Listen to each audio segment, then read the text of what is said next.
जय हिंद student, welcome to Govind history point.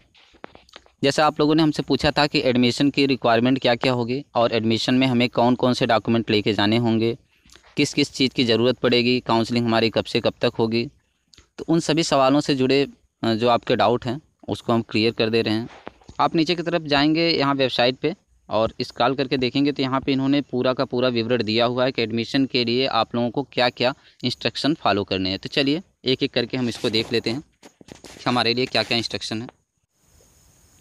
आप यहाँ पे देखिए, जो पहला इंस्ट्रक्शन है यहाँ पे दिया गया है, कक्षाओं में प्रवेश हेतु समिति के निर्णय के आधार पर ही किया जाएगा। अभ्यर्थी ऑनलाइन फॉर्म स्वयं भरें। फॉर्म भरने से पूर्व नियमावली का ध्यान दें।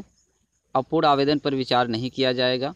उत्तर प्रदेश में केवल 2020 में इंटरमीडिएट जो लोग पास किए हैं वही इस फॉर्म को भरेंगे और जो प्रवेश परीक्षा हमारी होगी वह मेरिट के आधार पर की जाएगी। ठीक है।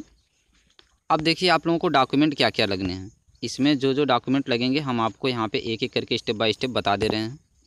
ठीक है।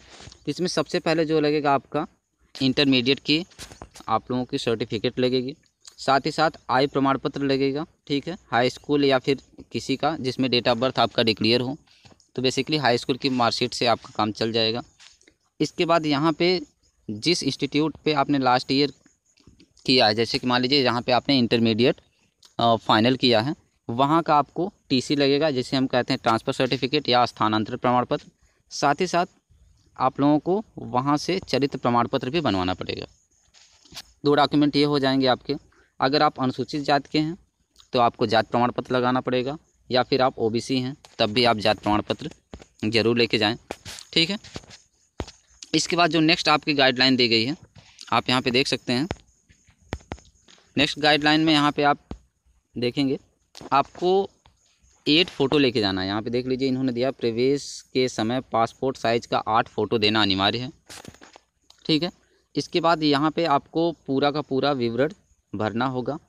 साथ ही साथ जो व्यक्ति फॉर्म भर के सूचना का प्रारूप दे रहे हैं उनका एक हार्ड कापी, मतलब जितने भी डॉक्यूमेंट्स आपके लग रहे हैं उसका एक हार्ड कापी आपको कहाँ जमा करना होगा, विद्यालय में जमा करना होगा। इसके बाद यदि कोई यहाँ पे ठीक है काम करने वालों के घर से हैं, फैमिली से बिलोंग करते, तो उनको भी चरित्र प्रमाण पत्र देना अनिवार्य है।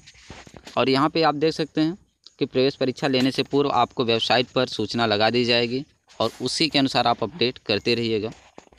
फिर इसके बाद आप ये देख लीजिए यहाँ पे दिया गया साक्षात्कार हेतु जो आप लोगों के मूल प्रमाण पत्र होने ज़रूरी हैं, ये तो हमने बता ही दिया है। इसके बाद आप देखिए यहाँ पे BA पार्ट 1 के कक्षाओं में प्रवेश इस महाविद्यालय के अतिरिक्त अन्य महाविद्यालय के अभ्यर्थियों को नहीं दिया जाएगा। यानी BA फर्स्ट ईयर में जो प्रवेश हैं वह केवल इसी विद्यालय से होगा। दूसरे विद्यालय में आप जाके BA फर्स्ट ईयर के बाद जो अगर आपने फर्स्ट ईयर में एडमिशन कराया तो दूसरे सेकेंड ईयर में किसी और विद्यालय में आप नहीं जा सकते हैं। ठीक है। इसके बाद यहाँ पे देखिए कुछ एम्प्लॉइयों को, यहाँ के खास जो एम्प्लॉई हैं उनको यहाँ पे कुछ छूट दी गई है। तो यहाँ के अगर कोई एम्प्लॉइज़ हैं तो वहाँ पे थोड़ा सा छूट आपको मिलेगी।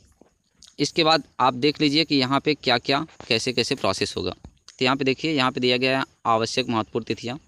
तो BA फर्स्ट ईयर में आपको क्या है कि अगर आपने मेरिट लिस्ट में नाम आ चुका है, ठीक है, तो आपको क्या कराना है कि सूचना बोर्ड पे देखना है कि मेरिट लिस्ट में पहली बात तो नाम आया है कि नहीं आया है। ठीक है। और MA की जो फॉर्म भरने की जो तिथि 1 सितंबर से स्टार्ट हो चुकी है, तो अगर आप MA का भी फॉर्म भरना चाहते हैं तो यहाँ से भर सकते हैं। ठीक है। ये डॉक्यूमेंट आपके रहेंगे। और चलिए हम देख लेते हैं इसके साथ साथ और भी हमें क्या क्या डॉक्यूमेंट्स की ज़रूरत। चलिए क्या क्या डॉक्यूमेंट लगेंगे एक बार हम पुनः रिवीजन कर दे रहे हैं। सबसे पहले आप लोगों को हाई स्कूल और इंटरमीडिएट की मार्कशीट लेकर जाना है। इसके बाद आप लोगों का चरित्र प्रमाण पत्र और साथ ही साथ ट्रांसफ़र सर्टिफिकेट जिसे हम कहते हैं TC।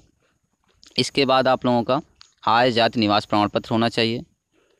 इसके अतिरिक्त आपके पास एक मोबाइल नंबर, साथ ही साथ आधार कार्ड होना ज़रूरी है। फ़ोटो की संख्या यहाँ पे 8 बताई गई है। ठीक है। और जो आपने फॉर्म भरा था एडमिशन से पहले, जैसे आपने एडमिशन का फॉर्म ऑनलाइन जो भरा था उसकी हार्ड कॉपी भी वहाँ पे आपको सबमिट करनी होगी। तो इतने सभी डॉक्यूमेंट्स लेके जाइए। 12 अक्टूबर से आपकी काउंसलिंग शुरू हो गई है। आप अपने एडमिशन्स करवाइए। अगर फिर भी कोई डाउट रहता है तो आप हमें कमेंट कर सकते हैं।